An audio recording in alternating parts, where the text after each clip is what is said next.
주야, 우리 다 함께 수예배를 드리시겠습니다.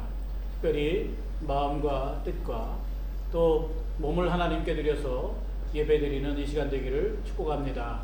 우리 다 함께 사도신경으로 신앙 고백하시겠습니다. 전능하사 천지를 만드신 하나님 아버지를 내가 믿사오며 그 외아들 우리 주 예수 그리스도를 믿사오니 이는 성령으로 잉태되어 동정녀 마리아에게서 나시고 본디오 빌라도에게 고난을 받아 십자가에 못 박혀 죽으시고 장사한 뒤 사흘 만에 죽은 자 가운데서 다시 살아나셨으며 하늘에 오르시어 전능하신 아버지 하나님 우편에 앉아 계시다가 거기로부터 살아있는 자와 죽은 자를 심판하러 오십니다. 나는 성령을 믿으며 거룩한 공교회와 성도의 교제와 죄를 용서받는 것과 몸의 부활과 영생을 믿습니다. 아멘. 다 함께 208장 찬송하시겠습니다. 내 주의 나라와 208장입니다. 내 주의 나라와 주 계신 성전과 피 흘려 사신 교회를 늘 사랑합니다. 내 주의 교회는 천성과 같아서 눈동자같이 앞기상 늘 보하시네. 이 교회 위하여 눈물과 기도로 내 생명 다하기까지 늘 봉사합니다. 성도의 교제와 교회의 위로와 구주와 맺은 언약을 늘 기뻐합니다. 하늘의 영광과 베푸신 은혜가 진리와 함께 영원히 시원에 넘치네. 아멘. 우리 윤여선 목사님 기도해 주시겠습니다. 기도하겠습니다. 주님, 오늘도 이렇게 새 하루를 허락하시니 감사합니다. 우리가 하루하루 사는 것이 얼마나 큰 축복인지 알게 하시고 또한 기쁨을 누리게 하여 주옵소서. 오늘도 예배를 허락하시니 감사합니다. 우리가 함께 예배드리지 못하지만 영상으로 예배드리는 중에도 주님, 우리의 마음을 붙잡아 주시고 우리의 믿음 흔들리지 않기 원합니다. 주님, 지금 전 세계적으로 코로나19가 눈에 보이지 않는 바이러스 때문에 많은 이들이 고통받고 많은 이들이 죽어가고 있습니다. 주님, 그들에게 긍휼을 베풀어 주옵소서. 먼저 우리 믿는 이들이 기도하게 하시고 그들의 아픔을 함께 할 수 있게 원합니다.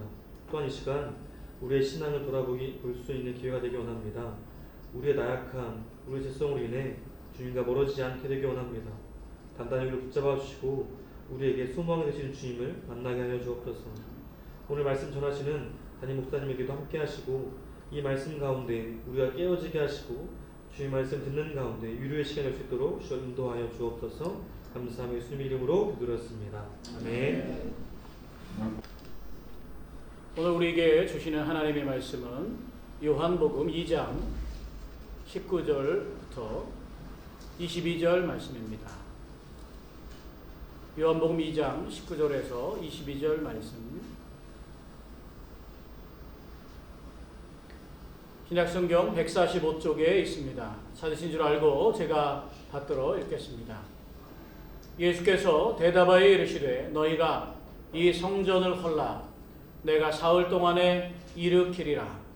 유대인들이 이르되 이 성전은 46년 동안에 지었거늘 내가 3일 동안에 일으키겠느냐 하더라. 그러나 예수는 성전된 자기 육체를 가리켜 말씀하신 것이라. 죽은 자 가운데서 살아나신 후에야 제자들이 이 말씀하신 것을 기억하고 성경과 예수께서 하신 말씀을 믿었더라. 아멘. 할렐루야.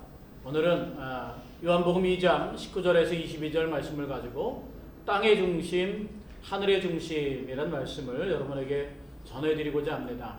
오늘 우리가 살펴볼 말씀은 바로 오늘 교회에 대한 신앙입니다. 교회가 우리 신앙생활과 어떤 연관을 가지고 있는지를 한번 역사적으로 또 생각해 보기를 원합니다. 또 성전과 교회의 과정을 거쳐오면서 우리가 교회를 사랑하고 또 교회에 충성한다고 하는 삶의 의미가 어떤 의미를 담고 어떤 신앙의 가치를 가졌는지를 한번 살펴보고자 합니다. 우리는 오늘 개인적인 삶을 살지만 우리가 가진 신앙은 바로 창조 신앙입니다. 이 천지를 만드신 하나님께서 오늘 여기 나를 사랑하신다고 하는 궁극적인 삶에 도달해서 오늘의 신앙에 이르게 되었습니다. 그 신앙이 교회 안에는 어떻게 표현되어 있나를 살펴보기를 원합니다. 오늘 본문 말씀을 보면 예수님께서 바로 이 헤롯이 지은 성전을 바로 헐어버려봐라. 내가 3일 만에 다시 세울 것이다 라고 말씀했습니다. 유대인들은 이 성전이 46년, 실제로는 47년 동안 지었다고 그러죠. 46년 동안이나 지은 것인데 내가 3일 만에 다시 일으키겠느냐라고 비아냥거립니다. 그리고 제자들은 이것이 바로 예수님의 성전이 예수님의 몸인 것을 오늘 알게 되었다고, 예수님께서 부활하신 이후에 알게 되었다고 말합니다. 성전에 대한 신앙은 예수님의 몸 그리고 부활, 바로 영원한 생명의 근거가 되는 하나님의 부활과도 연결되어 있음을 보게 됩니다. 그러면 이 성전 신앙이 어떻게 해서 시작되었냐를 우리 살펴보게 되길 원합니다. 먼저는 우리가 첫 번째로 생각해야 될 것은 바로 모리아 산입니다. 모리아 산은 솔로몬의 성전이 세워진 산입니다. 여러분들이 아시는 것처럼 창세기 22장 2절에 이스마엘과 이삭과의 가족의 불화가 생긴 다음에 아브라함은 이스마엘을 떠나보내고 가정 문제를 잘 정리하고 브엘세바에서 이제 축복된 삶을 이삭과 더불어 살려고 할 때 돌연 하나님께서 아브라함에게 말씀하셨습니다. 너는 가서 너의 아들 이삭을 제물로 바쳐라. 그 아들 이삭을 제물로 바쳐야 될 장소가 바로 모리아 산이었습니다. 여러분이 아시는 것처럼 모리아 산에서 아들 이삭을 제물로 바치려고 할 때에 바로 하나님께서 순양을 준비해 주셔서 바로 이삭을 대신해서 제물이 되도록 하셨습니다. 이삭을 제물로 바치는 사건은 바로 예수님의 죽으심에 대한 예표이기도 합니다.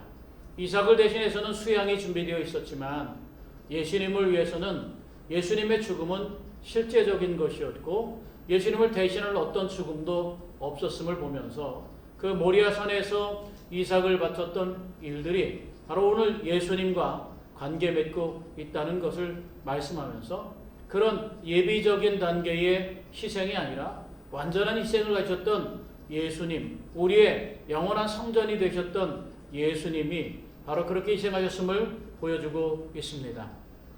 사실 아브라함에게 너는 이삭을 바쳐라 명령했을 때 그것은 창세기 15장 4절에서 5절의 말씀과는 모순이 되는 것입니다.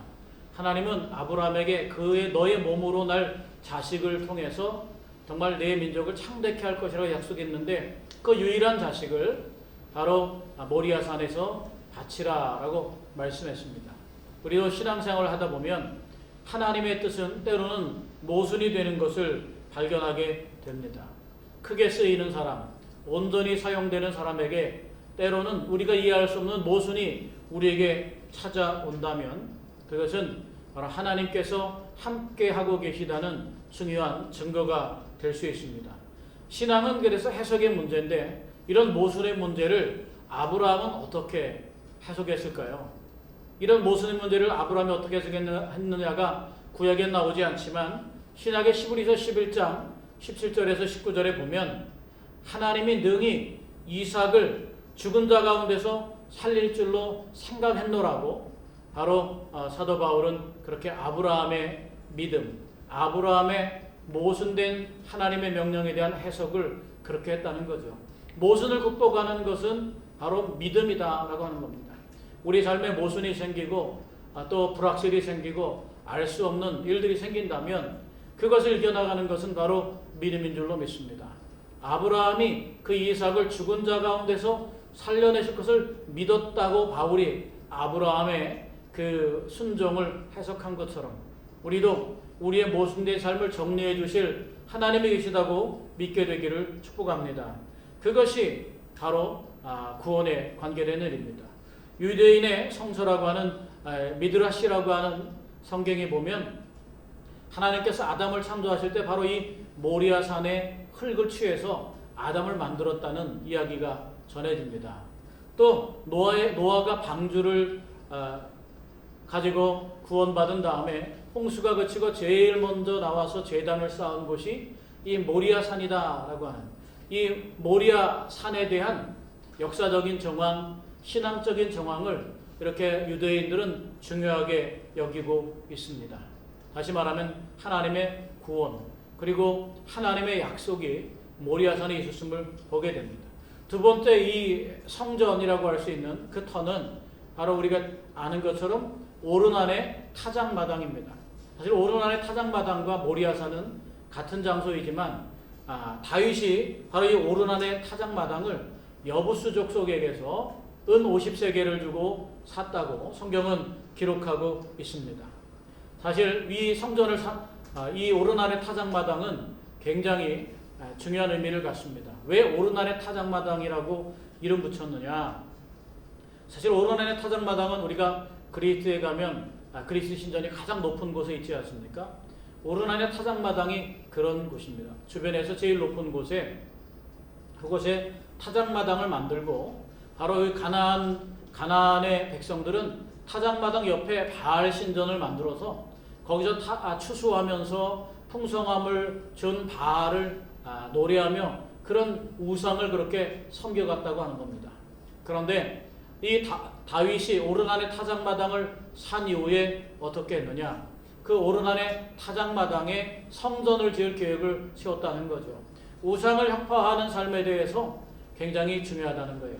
이 성전 신화는 하나님은 한 분이시다라고 하는 우리에게 생명을 주신 창조하신 하나님만이 진정한 하나님이시다, 신이시다라고 하는 고백 속에서 이루어지는 겁니다. 사실 여기에 성전을 오르난의 타작마당 바로 시온산에 모리아산에 짓기 원했던 다윗의 마음에는 특별한 이유가 있었는데요. 다윗은 노년에 인구조사를 합니다. 하나님께서는 인구조사를 하지 말려고 했는데 군대가 얼마나 되는지 백성이 얼마나 되는지 바로 인구조사를 하게 됩니다. 그런데 인구조사를 했을 때 하나님께서는 진노하셔서 그곳에서 역병이 돌게 하셨습니다. 그리고 이 오르난의 타작마당에 가서 바로 제단을 쌓고 예배를 드렸을 때 그 역병의 저주가 징계가 멈췄다고 하는 겁니다. 하나님은 자신의 업적을 드러내고 싶어하는 사람들을 하나님은 미워하십니다. 하나님의 말씀에 순종하지 않는 사람들을 미워하십니다. 그러나 하나님은 예배를 통하여 화해하시고 예배하시는 것을 화해하시고 또 우리를 축복하시는 것을 용서하시는 것을 기억하게 되길 원합니다. 그래서 사무엘하 24장 25절에 보면 이 역병이 멈췄다라고 기록하고 있습니다. 이 역사적인 장소에 은혜의 장소에 바로 오르난의 타작마당에 다윗은 성전을 짓고 싶어 했고 재료를 준비했고 솔로몬은 그곳에서 성전을 지었습니다. 그리고 다윗은 여기에 바로 법궤를 20년 동안 방치되던 법궤를 기랏 여아림에서 여기로 옮겨왔고 그래서 진정한 예루살렘 시대를 열었습니다. 오늘 이 오르난의 타작마당 모리아의 산이 가지는 바로 교회에 대한 신앙적 의미가 바로 여기에 있습니다. 우상을 철폐하는 것, 바로 구원의 은혜를 예표하는 것 여기에 있습니다. 그래서 이 솔로몬이 거기에 성전을 지었지 않습니까? 성전을 지은 다음에 그 다음에 그 성전이 파괴되기까지가 바로 1차 성전 시대다라고 이렇게 말합니다. 그래서 우리가 세 번째 여기는 어떤 성전이 있었느냐? 오늘 예수님께서 하신 헤롯 성전이 여기에 있었습니다. 여러분이 아는 것처럼 솔로몬이 7년의 공사를 통해서 솔로몬이 다윗이 원했던 성전을 그곳에 지었습니다. 기원전 960년. 그리고 이 성전은 바벨론의 느부갓네살 왕에 의해서 기원전 586년에 완전히 파괴돼 버리고 맙니다. 거의 300년 동안 이어지던 바로 그 성전이 이렇게 파괴돼 버리고 맙니다. 그리고 여기에 바벨론에서 페르시아로 다시 정권이 넘어가게 되죠. 그래서 페르시아가 정권을 잡은 다음에 여러분이 아는 것처럼 고레스 칙령에 의해서 너희 민족으로 돌아가서 예루살렘 성전을 증건하고 성전을 재건해도 좋다. 성벽을 증건하고 성전을 재건해도 좋다는 그런 은혜를 입게 됩니다. 그래서 그때 돌아온 총독이 누구냐? 바로 스룹바벨이라고 하는 총독입니다. 그래서 여기에 스룹바벨이 거기에 성전을 지었는데 스룹바벨이 지은 성전은 초라하기 그지없었습니다. 그래서 학개 2장 3절에 보면 이런 말씀이 있습니다. 너희 남아있는 자 가운데 전에 이 성전의 영광을 본 자가 누구냐? 이제 이것이 너희에게 어떻게 보이느냐? 이것이 너희에게 보잘것없지 아니하냐? 이렇게 말합니다. 스가랴 3장 12절에 보면 첫 성전의 영광을 본 사람들이 오랜 시간이 지난 다음에 돌아와 보니까 다서 지은 바로 성전은 바로 그렇게 대단하지 않던 거죠. 솔로몬이 지었던 영광스러운 성전이 무너지고 다시 스룹바벨의 성전을 지었지만 스룹바벨의 성전은 그렇게 대단하지 않았어요. 그래서 처음 성전의 모습을 기억하고 어려서 잡혀갔던 사람들이 다시 돌아와서 스룹바벨의 성전을 보면서 옛날 성전의 위대함이 아닌 작은 성전을 보면서 통곡했다고 그렇게 기록하고 있습니다. 하나님의 영광을 잃어버린 것 같은 성전, 그게 스룹바벨의 성전이었습니다. 그런데 헤롯이 이 점을 잘 이용했습니다. 여러분이 아는 것처럼 헤롯은 정통 유대인이 아닙니다. 헤롯은 바로 에돔 출신입니다. 바로 에돔 출신으로서 반유대인 정도 되는 겁니다. 에돔이라고 하는 것을 여러분 아시죠? 바로 아브라함, 이삭과 롯의 후손이 지은 그런 에돔의 출신입니다. 여기에 예수님이 이 땅에 오시기 얼마 전에 헤롯은 자기가 유대인의 왕노릇을 하려면 출신 성분이 이방인과 같기 때문에 유대인들의 마음을 달래려고 합니다. 정치적으로. 그래서 생각하다가 이 스룹바벨 성전을 더 증축하기를 합니다. 실제로 성경에 나오지 않지만 스룹바벨 성전에 얼마나 공을 들였냐 하면 이 스룹바벨 성전이 본래 그 솔로몬의 성전보다도 훨씬 멋지고 아름다웠다고 그럽니다. 생각해보면 오랜 수백 년의 세월이 흐른 다음에 더 좋은 재료, 이방 민족으로부터 가져온 예술적인 가치들이 있는 성전들을 오늘 말씀처럼 46년, 실제로 47년에 걸쳐서 성전을 헤롯이 지었던 겁니다.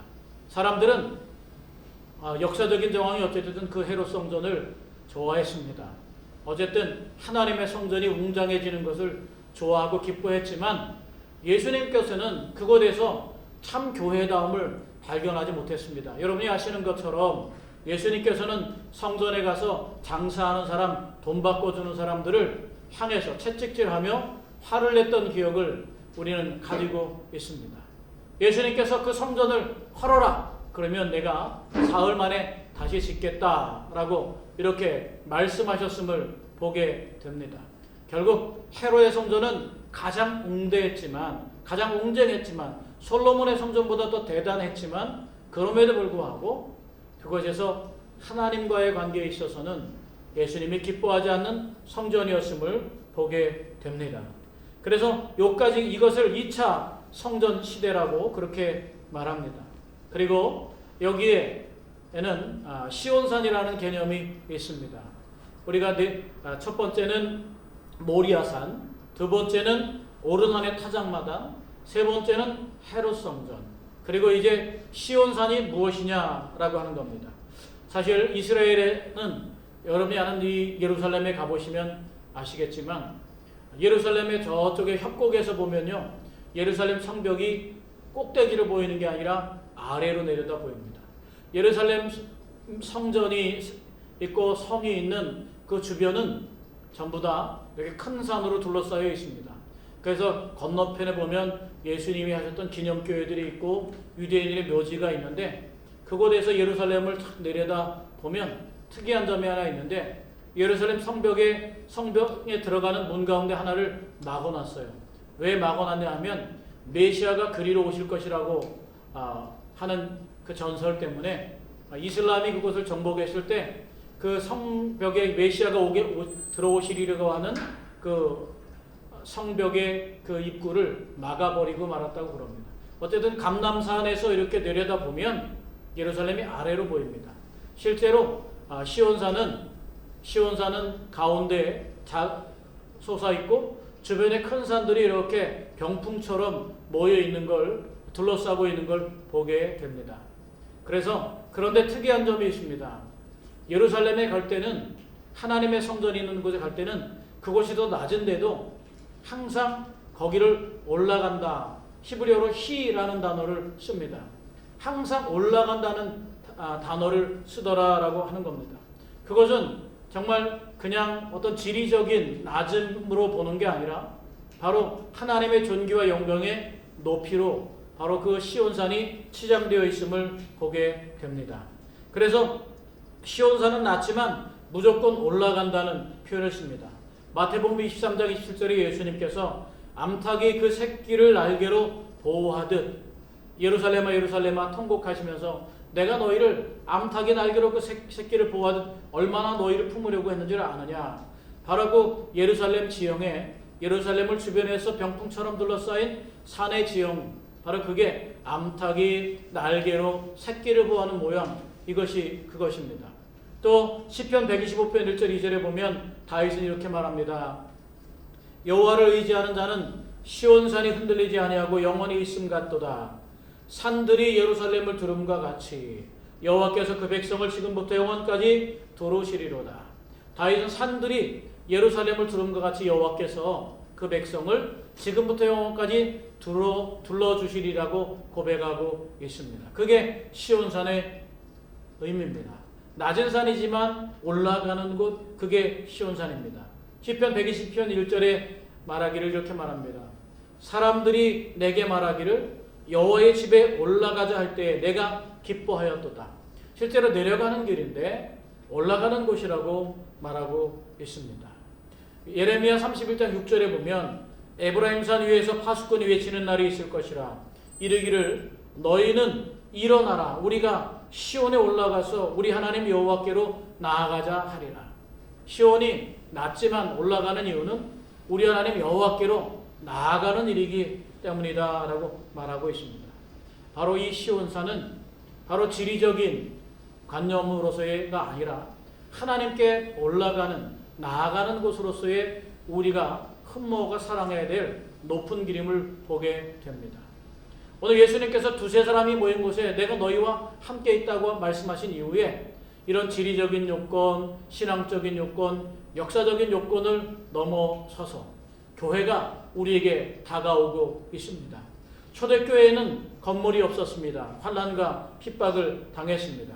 가정에서도 모였고 또 동굴에서도 카타콤에서 모이기도 했습니다. 고린도전서 16장 9절에 보면 브리스길라와 아굴라의 집을 교회로 이용하고 있습니다. 그래서 로마서 16장 5절에도 말씀했습니다. 바울은 이런 교회를 통해서 건물, 성전 이렇게 말하지 않고 너희 집안에 있는 교회다 이렇게 말하고 있습니다. 여러분, 우리가 모두 교회에 모이지만 오늘 이 예배를 드리는 순간 여러분 집안에 교회가 세워진 줄로 믿습니다. 진정한 교회는 에클레시아라고 하는 단어는 건물로서의 의미라기보다는 하나님을 따르고 예수 그리스도의 이름으로 모인 사람들의 모임, 공동체라고 하는 의미가 있습니다. 우리 가정이 하나의 공동체, 예수 그리스도를 따르는 사람들로 온전히 모여 있다면 거기가 진정한 교회인 것을 보게 됩니다. 그렇다면 이 교회, 성전, 모리아산, 오르난의 타작마당, 헤롯 성전, 시온산을 통하여 보여준 이것이 우리 속에 들어오는 것이 왜 중요하냐? 바로 이 교회가, 우리가 마음에 품고 있는 이 교회가, 두세 사람이 모여서 예배하여서 하나님께 영광을 돌리는 이 교회가 바로 이 땅의 중심이고 세상의 중심이다라고 하는 것입니다. 여러분들이 아브라함 때부터 바로 다윗, 그리고 솔로몬, 헤롯, 또 초대교회에 이르기까지 교회의 변천사를 경험하면서 했던 중요한 것이 있습니다. 우주를 창조하신 하나님이 우리 역사 속에 들어올 뿐만 아니라 그분이 우리를 구원하시는 모든 관계가 바로 우주와 땅과 하늘과 영혼과 연결되는 것입니다. 이 세상에, 이 넓은 세상에 그 모든 것에서 이 모든 것이 연결되어 하나로 종합되어지고 하나의 은혜로 되어지는 것, 그게 바로 오늘 교회이기 때문에 그렇습니다. 그래서 이 교회 안에는 누가 모셔져 있습니까? 구약 성경의 성전의 신앙을 보면 유대문헌 미시나라고 하는 곳에는 교회는 하나님의 임재가 있는 시온산으로 가는 방법 10가지가 정해져 있습니다. 교회는 하나님의 임재가 있는 곳입니다. 그래서 하나님의 임재가 없는 곳은 어떤 면에서 건물이지 교회가 아니더라라고 하는 겁니다.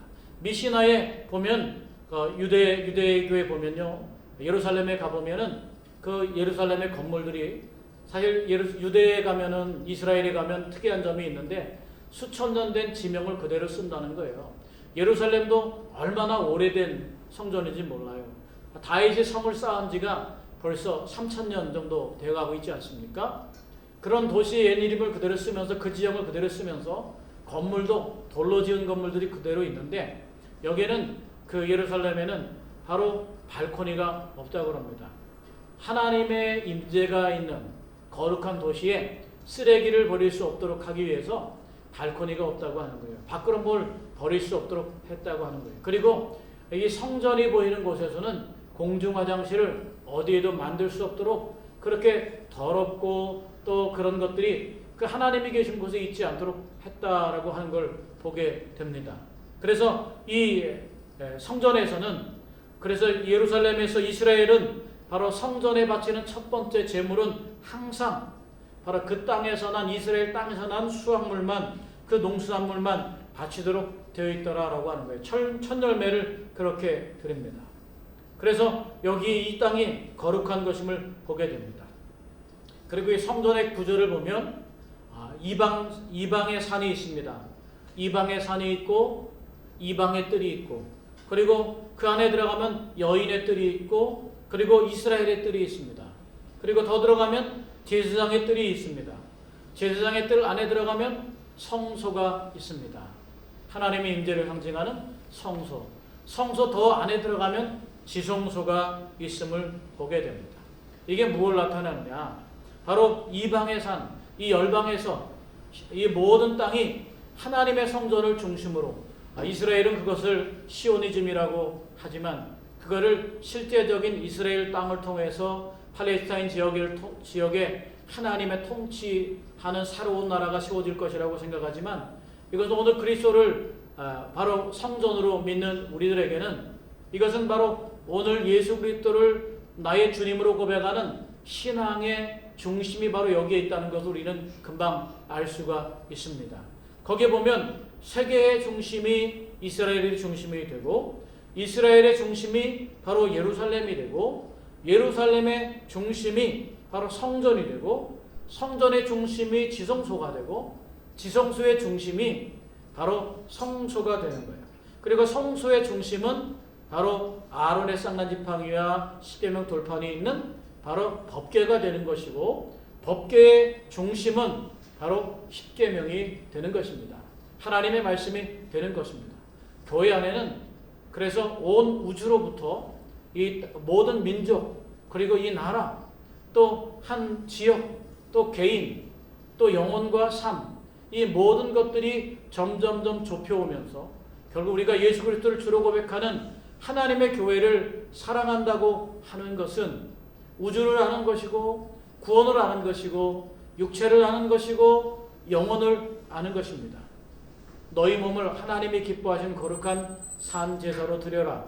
이것은 너희가 드릴 영적 내변이라 라고 말씀했을 때 그것에는 하나님 앞에 나오는 것은 바로 어떤 특정한 구분된 것이 아니라 우주로부터 온 모든 것, 하나님의 창조 세계로부터 온 모든 것, 우리 몸도 하나님께 드리는 것이고 영혼도 하나님께 드리는 진정한 그 유일한 장소, 그것이 교회인 줄로 믿습니다. 삶의 중심, 우주의 중심으로 이 교회를 대할 때, 영혼의 중심, 육체의 중심으로 교회를 대할 때 우리는 하나님께 가까이 나아가게 되는 줄로 믿습니다. 오늘을 사는 여러분들, 우리가 지금 교회에 대한 신앙이 도전받고 있지 않습니까? 우리가 믿는 이 교회에 대한 믿음을 바로 우주의 중심, 삶의 중심, 육체의 중심, 영혼의 중심, 바로 땅의 중심, 우주의 중심으로 교회를 대할 때 영원하신 하나님, 창조하신 하나님은 어느덧 우리 곁에 와 있는 줄로 믿습니다. 오늘도 그 하나님의 은혜가 바로 여러분 안에 가득하고 바로 여러분 내면과 외면에 내주하시고 교통하시는 것, 그리고 우리가 하나님 앞에서 또 초월적이면서 내주하시는 것, 우주보다 크신 하나님이 바로 우리 안에 들어와 계실 수 있는 것, 이런 놀라운 사건, 놀라운 은혜 안에서 교회를 경험하는 저와 여러분 되시기를, 교회를 지극히 사랑하는 여러분 되시기를 주님의 이름으로 축원합니다. 기도하겠습니다.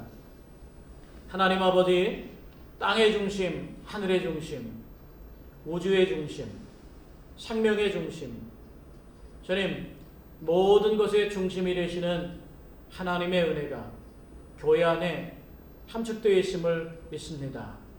오늘 우리 몸이 하나님의 성전인 줄 알지 못하느냐고 말씀하셨습니다. 오늘 우리가 여기에 있는 것은 온 인류의 역사를 담은 것이며 온 인류의 역사의 흔적이 우리 삶에 남아서 아담을 지으시고 세계를 만드셨던 하나님의 숨결이 우리 안에 들어와 있는 사건임을 기억하면서 그 하나님을 예배하기에 가장 적합하고 복되며 아름다운 주님의 몸된 교회를 놓치지 않고 사랑하는 저희들 되도록 복내려 주시옵소서. 여호와가 여기 계시니 여호와를 만나러 오는 백성이 날마다 늘어가도록 주님 함께하여 주옵소서. 이제는 우리 주 예수 그리스도의 은혜와 하나님 아버지의 지극하신 사랑과 성령의 감화하시고 감동하시며 내주하시고 교통하시며 역사하시는 은혜가 가장 아름다운 것, 하나님이 계시는 곳으로 올라가는 교회를 사랑하는 믿음 안에 살기로 작정한 당신의 백성들과 또 우리 하나님의 몸소 주님의 피값으로 지으신 가를교회 또 모든 성도님들과 교회 위에 이제부터 영원까지 함께 하시기를 간절히 축원하옵나이다. 아멘.